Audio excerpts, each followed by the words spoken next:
This phrase is for classical education. Greek, Latin. Particularly Latin. I want that to be clearly understood by everybody. If you do not like Latin, don't come. Greetings.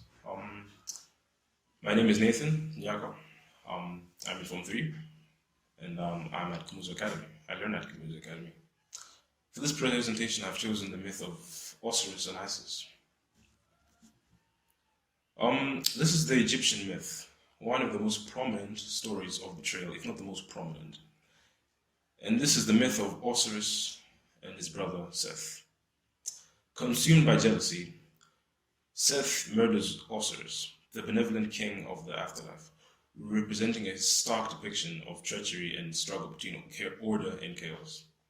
This act of betrayal is central to the Osiris myth, which also highlights the themes of love, resurrection, and Isis's efforts to restore Osiris through her devotion to him.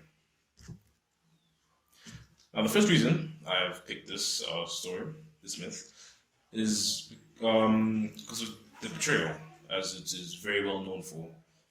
It's not very common that such stories are talked about of betrayal. Though there are many, but then it's not very common. And I have values of where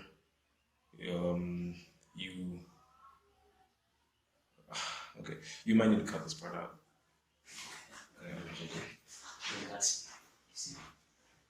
I have values where it is your brother's duty to protect the other. I have a twin sister, and it has always been something in my mind to protect her in case of anything. There is a story. There's not a story, but there is a quote my mom has told me before. Is that believe in the first time, because I quote, believe in the first time, end quote, referring to how when there are people we trust most, if they do really wish and have good intents for us, they will show it in their actions and many more. And in this case, it was very interesting because Seth had made it seem so, he had seemed so very welcoming. He threw a party for Osiris only to kill him at the end, which is also very interesting. So it just goes to show that whenever anybody shows a sign of who they might be, believe them. And I believe this is something we should always look at in our everyday lives. The next reason would be jealousy, the destructive nature of man's desires. As we see, Seth had gone to great lengths to get the throne, therefore leading us to morals to what he had done, the loss of morals to what he had done. Apostle Paul talks in Romans 7, verse 19 to 21, and he says, For the good that I would, I do not, but the evil which I would not, that I do. 20. Now, if I do that, I would not. It is more I that do it, but the sin that dwelleth in me. 21. I find then a law that when I would do good, evil is present within me. This is in this text, in this short text, he is talking about the struggles between good and evil in a person. And I believe it is very important because not just jealousy, but many other issues that mankind go through, many other emotions that mankind go through, lead to more than just what happens. It leads to a lot more. It leads to destruction, to the destruction of relationships and many more, to the destruction of oneself and one's soul. And I believe it is a parent's duty to teach their children these values, these morals, and to understand when such things should be avoided and how such things should be avoided. Of course, there are some parents who would teach their children to, teach them discernment, the art of discernment. But there are some who just who know what they're doing is wrong, but decide to continue with what they do, and that is not much. That is out of our control. But for those who can choose, and for those who know what is right and wrong, they should choose and they should deny themselves, deny the human nature to sin.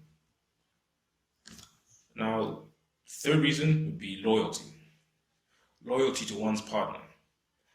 And I've noticed in my generation that such loyalty as Isis had to her brother or husband is not very common, as divorce rates have dramatically increased since the 1950s, has literally almost doubled compared to the 1950s.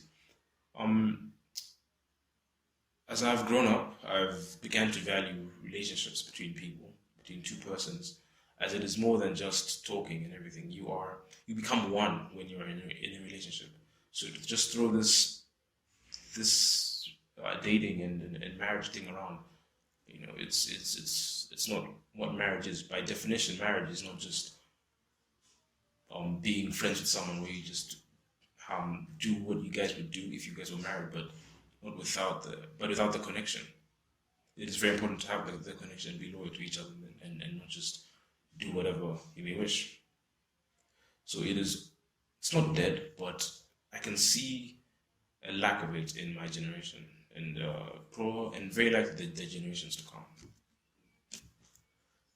Something else that's very interesting about this myth is that it would be very surprising to today's standards to call Seth a hero, as he did some very vile things. He killed his brother, also the king, and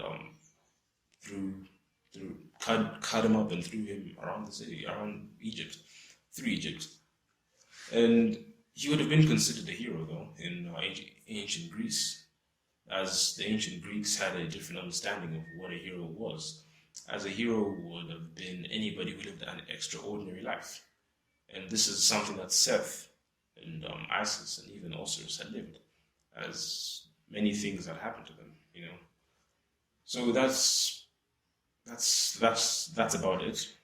And I close with this. Thank you very much.